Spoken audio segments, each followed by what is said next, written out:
Release ಆದಮೇಲೆ ಸುಮಾರು ಕೆಲಸಗಳು ಬ್ಯಾಲೆನ್ಸ್ ಉಳಿದಿತ್ತು.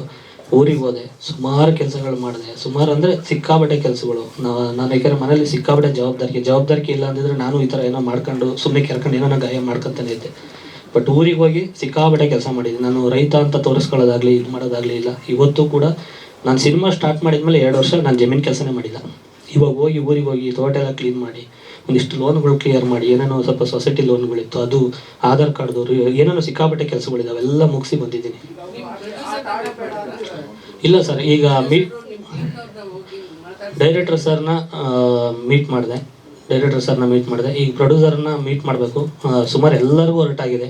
ಈಗ ಮೊದಲಿಗೆ ನನಗೆ ಶಿವಣ್ಣವರ ಒಂದು ಆಶೀರ್ವಾದಕ್ಕೆ ಕಾಯ್ತಾ ಇದ್ದೀನಿ. ದಿನ ಬೆಳಗ್ಗೆ ಎದ್ರೆ ಒಂದೊಂದು ಸೆಕೆಂಡು ಕೂಡ ಕಾಯ್ತಾ ಇದ್ದೀನಿ. ಅವರು ಒಂದು ಮಾತು ಕ್ಷಮಿಸಿದ್ದೀನಿ ಅಂತ ಅಂದ್ಬಿಟ್ರೆ ನಾನೆಲ್ಲೋ ಒಂದು ಉಸಿರಾಡ್ಕೊಂಡು ನಿಜವೂ ಜೀವನ ಪೂರ್ತಿ ಅವ್ರಿಗೆ ಚಿರಋಣಿಯಾಗಿ ನಾನು ಜೀವನ ಸಾಕೊಂಡು ಒಂದು ಬದಲಾಗಿ ಹೋಗ್ತೀನಿ ಅನ್ನೋದು ನನಗೆ ತುಂಬ ಕಾನ್ಫಿಡೆಂಟ್.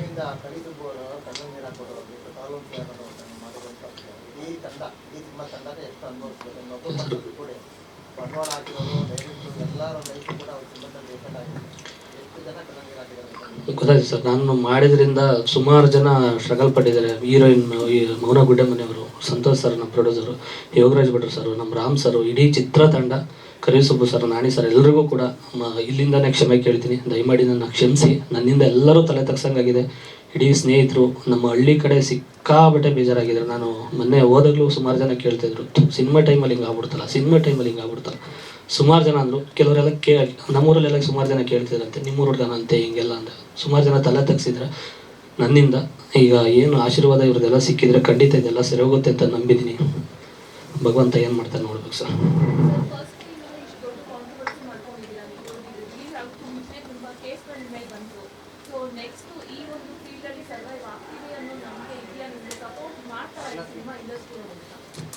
ಮೇಡಮ್, ಮಾಡ್ತಾರೆ ಅನ್ನೋದೊಂದು ಗ್ಯಾರಂಟಿ ಇದೆ. ತಪ್ಪಿಗೆ ಒಂದು ಕ್ಷಮೆ ಇದ್ದೇ ಇರುತ್ತೆ.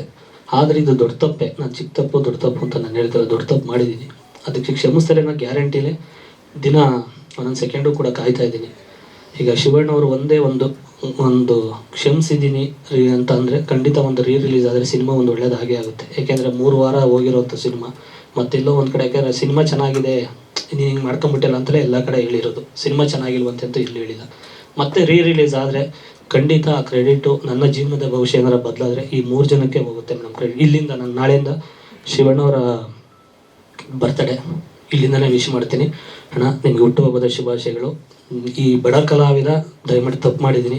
ನನ್ನ ಆಯಸ್ಸು ಕೂಡ ನಿಮಗೆ ಕೊಡಲಿ ಅಣ್ಣ. ಇಡೀ ಫ್ಯಾಮಿಲಿ ಎಲ್ಲರೂ ಕೂಡ ಬೇಜಾರಲ್ಲಿದ್ದಾರೆ, ದಯಮಾಡಿ ಕ್ಷಮಿಸಿ. ನಾನು ಯಾಕೆಂದರೆ ನಾನು ಕೃಷಿ ಒಂದು ಆರ್ಕೆಸ್ಟ್ರಾ ಈ ನಂಬ್ಕೊಂಡು ಬಂದಿರೋನು, ನನಗೆ ಯಾವ ಬ್ಯಾಕ್ಗ್ರೌಂಡು ಇಲ್ಲ. ನಿಮ್ಮಂಥವ್ರು ಆಶೀರ್ವಾದ ಪಡೆದು ಬೆಳಿಬೇಕು ಅಂತ ಬಂದೆ. ಒಂದು ಷಡ್ಯಂತ್ರಕ್ಕೆ ಬಲಿಯಾಗಿದ್ದೀನಿ. ದಯಮಾಡಿ ಕ್ಷಮಿಸಿ ಅಣ್ಣ.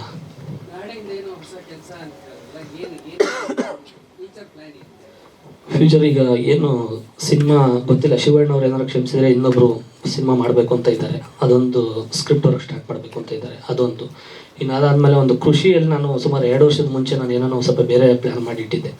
ಒಂದು ಏನೇನೋ ಸ್ವಲ್ಪ ಪರ್ಸ್ನಲ್ ಏನೇನೋ ಮಾಡಿದ್ದೆ, ಅದು ಸ್ಟಾರ್ಟ್ ಮಾಡ್ಬೇಕು ಸರ್. ಅದು ಮಾಡಿ ಒಂದು 2-2.5 ತಿಂಗಳಾದ್ಮೇಲೆ ಅದು ಉದ್ಘಾಟನೆಗೆ ಎಲ್ಲ ಅನುಮತಿ ಕೊಟ್ಟರೆ ಇವು 3 ಜನದ ಆಶೀರ್ವಾದ ತಗೊಂಡೆ ನಾನು ಲಾಂಚ್ ಮಾಡಿಸ್ತೀನಿ.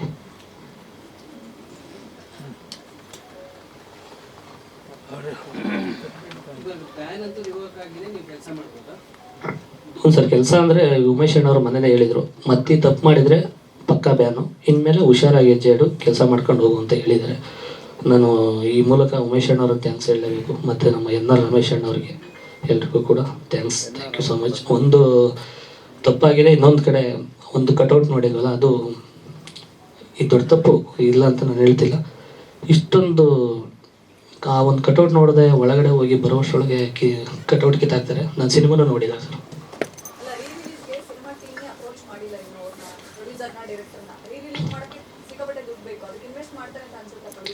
ಮೇಡಮ್, ಖಂಡಿತ ಶಿವಣ್ಣವರದ್ದು ಒಂದೇ ಒಂದು ಆಶೀರ್ವಾದ ಸಿಕ್ತು ಅಂದರೆ ಖಂಡಿತ ನಾನು ಕೈ ಕಾಲು ಹಿಡಿದಾಗಲೇ ಅವ್ರನ್ನ ಕರ್ಕೊಂಡು ಮತ್ತೆ ಟೀಮ್ ಏನೇನಾಗಿತ್ತು ಆ ಜಾಗದಲ್ಲಿ ಮತ್ತೆ ರೆಡಿ ಆಗ್ತೀನಿ. ಖಂಡಿತ ಮತ್ತೆ ಆ ಏನು ಟೀಮ್ ಇತ್ತು ಅದನ್ನು ನಾನು ಮತ್ತೆ ಮಾಡೇ ಮಾಡ್ತೀನಿ ಮೇಡಮ್.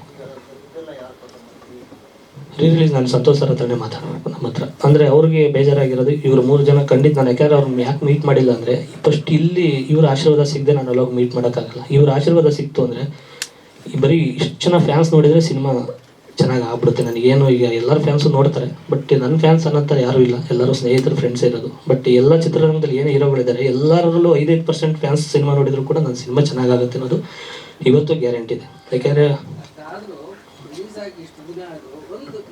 ಸಣ್ಣ ಕರ್ತವ್ಯ ಅಲ್ವಾ, ಹೋಗಿ ನಿಮ್ಗೆ ಅವಕಾಶ ಕೊಟ್ಟಿರೋ ಪ್ರೊಡ್ಯೂಸರ್ನ, ಡೈರೆಕ್ಟರ್ನ ಒಂದು ಇಲ್ಲ ಸರ್, ಮಾತಾಡಿದ್ರು. ನನಗೆ ಇಲ್ಲಿ ಆಗಿರೋದು ಮೇನ್ ಇಲ್ಲಿ ತಪ್ಪು. ಈ ಮುಂಚೆನೇ ಹೋದ್ರೆ 100% ಅವ್ರು ಏನು ಹೇಳ್ತಾರೆ ಅಂದರೆ, ನಾನು ಫೋನು ಮಾಡಿದ್ದೀನಿ, ಮೆಸೇಜು ಮಾಡಿದ್ದೀನಿ, ಮಾಡಿದೆ ಎಲ್ಲಿದ್ದಾರೆ ಏನು ಕತೆ ತಿಳ್ಕೊಳ್ಳೋಕ್ಕೆ. ಫಸ್ಟ್ ನನಗನ್ಸಿದ್ದು, ಫಸ್ಟ್ ಇವ್ರು ಆಶೀರ್ವಾದ ತಗೊಂಡು ಅಣ್ಣ ಹಿಂಗಾಯ್ತು ಅಂತ ಹೋದ್ರೆ ಖಂಡಿತ, ಯಾಕಂದ್ರೆ ಎಲ್ಲರದ್ದು ಮನಸ್ಥಿತಿ ನನಗೆ ಗೊತ್ತು. ಯಾಕಂದರೆ ಹೆಂಗೆ ಕ್ಷಮಿಸ್ತಾರೆ ಅವರು, ಏನು ಮಾಡ್ತಾರೆ, ಬೇಜಾರಾಗೋರು ಅನ್ನೋದು ನನಗೆ ಗೊತ್ತಿರೋದ್ರಿಂದ ನಾನೇ ಅವ್ರ ಮನೆ ಹತ್ರ ಹೋಗ್ತಿ, ಪ್ರೊಡ್ಯೂಸರ್ ಮನೆ ಹತ್ರ ಕ್ಷಮೆ ಕೇಳ್ತೀನಿ. ಬಟ್ ನನಗೆ ಇವಾಗ ಶಿವಣ್ಣ ಅವರ ಒಂದು ಆಶೀರ್ವಾದ ಸಿಕ್ಕಿದ್ರೆ 100% ತುಂಬ ಬದಲಾಯ್ತೀನಿ. ಇನ್ನು ಮುಂದೆ ಈ ಥರ ತಪ್ಪುಗಳು ಆಗಲ್ಲ. ನೆಕ್ಸ್ಟು ಕೃಷಿನೂ ಸ್ಟಾರ್ಟ್ ಮಾಡ್ತೀನಿ, ಈವೆಂಟ್ಗಳು ಸ್ಟಾರ್ಟ್ ಮಾಡ್ತೀನಿ, ಸಿನಿಮಾಗಳನ್ನೂ ಸ್ಟಾರ್ಟ್ ಮಾಡ್ತೀನಿ.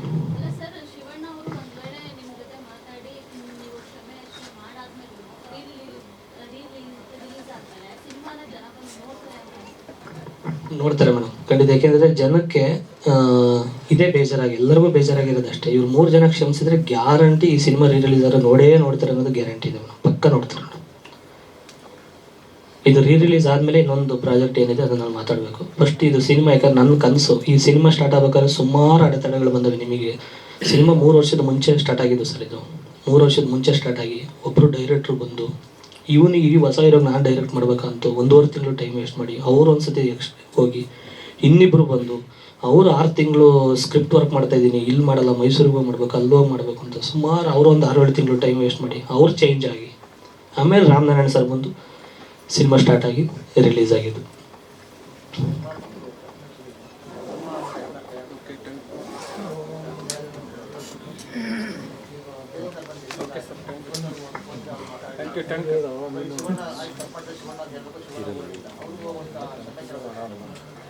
ಕೇಳ್ತೀನಿ. ಇಲ್ಲ ಸರ್, ಸಂತೋಷ್ ಸರ್ ತಮ್ಮ ಅಂದಾಗ ಅವರು ನಾನು ಎಷ್ಟು ಅರ್ಥ ಮಾಡ್ಕೊಂಡ್ರು, ನಾನು ಅವ್ರು ಅಷ್ಟು ಅರ್ಥ ಮಾಡ್ಕೊಂಡಿದ್ದೀನಿ. ಬೇಜಾರಾಗಿರ್ತಾರೆ ಸರ್. ಈಗ ಅವ್ರ ಹತ್ರ ನಾನು ಹೋಗಿ ಕೇಳೋಕೆ ಹೋದ್ರು ತುಂಬ ಕೋಪ ಈ ಟೈಮಲ್ಲಿ ಇದ್ದೇ ಇರುತ್ತೆ ಅವ್ರ ಮೈಂಡಲ್ಲೂ. ಯಾಕೆಂದರೆ ಅವ್ರ ಮನೇಲೂ ಕೂಡ ಅಣ್ಣವ್ರ ಫೋಟೋ ಇದೆ, ನಮ್ಮಲ್ಲೂ ಕೂಡ ಶಿವಣ್ಣವ್ರ ಫೋಟೋ ಇದೆ. ನಾನು ಈ ಕೇಸ್ ಆದಮೇಲೆ ನನ್ನ ಫೋಟೋ ಇದೆ, ಮುಂಚೆಯಿಂದಲೂ ಕೂಡ ಕರ್ನಾಟಕ ದಮನಕ ಶ್ರೀಕಂಠ ಮೂವಿಯಿಂದಲೂ ನಮ್ಮಲ್ಲಿ ಫೋಟೋ ಇದೆ. ಅವರು ಅಣ್ಣವ್ರ ಫೋಟೋ ಇಟ್ಟಿರೋದ್ರಿಂದ ಅವ್ರ ಮೈಂಡಲ್ಲಿ ಇರುತ್ತೆ, ಫಸ್ಟ್ ಶಿವಣ್ಣವ್ರ ಕ್ಷಮಿಸಲಿ ಆಮೇಲೆ ನಾವು ಮಾತಾಡೋಣ ಅನ್ನೋದು ಅವ್ರ ತಲೆಯಲ್ಲಿ ಇರುತ್ತೆ. ಹಂಗಾಗಿ ಫಸ್ಟ್ ಈ ದೊಡ್ಡವ್ರ ಆಶೀರ್ವಾದ ತಗೊಂಡು ಅವ್ರ ಮನೆಗೆ ಹೋಗ್ತೀನಿ. ನಾನು ಕೈ ಕಾಲಿ ಹಿಡ್ದಾಗಲಿ ಈ ಸಿನಿಮಾ ಮತ್ತೆ, ಯಾಕೆಂದ್ರೆ ನನ್ನ ಕನಸು ಸರ್. ನಾನು ಕಟೌಟ್ ಅಲ್ಲ, ನಾನು ಇದಲ್ಲ, ಏನೂ ನೋಡೋಕ್ಕಾಗಿಲ್ಲ. ಸಿನಿಮಾನೇ ನೋಡಿಲ್ಲ ಸರ್, ನಾನು ಸಿನಿಮಾನೇ ನೋಡಿಲ್ಲ, ಡಬ್ಬಿಂಗ್ ಕೊಟ್ಟಿದ್ದಷ್ಟೇ. 3ನೇ ವಾರ ಬಂದು ಖುಷಿಯಿಂದ ಹೋಗೋಕೆ ಹೋದೆ, ಅಲ್ಲೂ ಕೂಡ ಅದು ಅನುಮತಿ ಕೊಡಲಿಲ್ಲ, ಎಲ್ಲೂ ಹೋಗಂಗಿಲ್ಲ, ಕಂಡೀಷನ್ ಬೇಲಾಗಿದೆ ಹಂಗೆ ಅಂತ ಹೇಳಿದ್ಮೇಲೆ ಮತ್ತೆ ಮನೆಗೆ ಬಂದೆ. ಇದೊಂದು ಎಲ್ಲರೂ ಕೂಡ ಒಂದು ಇದಕ್ಕೆ ಸಪೋರ್ಟ್ ಮಾಡಿ. ಆಮೇಲೆ ಇದು ಆ ಆಡಿಯೋ ವಿಡಿಯೋಗಳು ಏನು ಮತ್ತೆ ಅವ್ರು ಕೊಟ್ಟಿದ್ದಂಥ ರಿಲೀಸ್ ಮಾಡಬಾರ್ದು ಅಂತ ಸ್ಟೇ ತಂದಿದ್ದೀನಿ, ನೋಟಿಸ್ ಹೋಗಿರ್ಬೋದು ಅಂತ ಅಂದ್ಕೊಂಡಿದ್ದೀನಿ.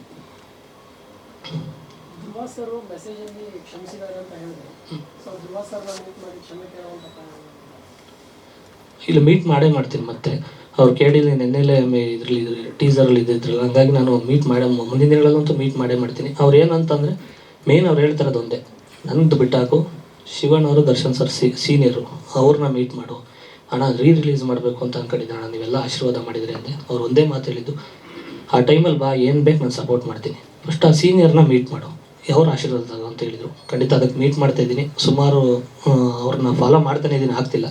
ಹಾಗಾಗಿ ಮಾಧ್ಯಮ ಮಿತ್ರರಲ್ಲಿ ಕೇಳ್ಕೊಳ್ಳೋದು, ನೀವೇ ಒಂದು ಅವ್ರ ಹತ್ರ ಒಂದು ಏನೋ ಮಾತಾಡಿದರೆ ಆಗ್ಬೋದಾ ಅಂತ ನಾನು ನಿಮ್ಮನ್ನು ನಂಬಿ ಬಂದಿದ್ದೀನಿ ಅಷ್ಟೇ. ಈ ಒಂದು ಪುಟ್ಟ ಕಲಾವಿದನ್ನು ದಯಮಾಡಿ ನೀವೇ ಇಲ್ಲಿಂದ ಒಂದು ಹೊಸದಾಗಿ ಒಂದು ಮಾಡಿಕೊಡ್ಬೇಕು ಕೇಳ್ಕೊತೀನಿ.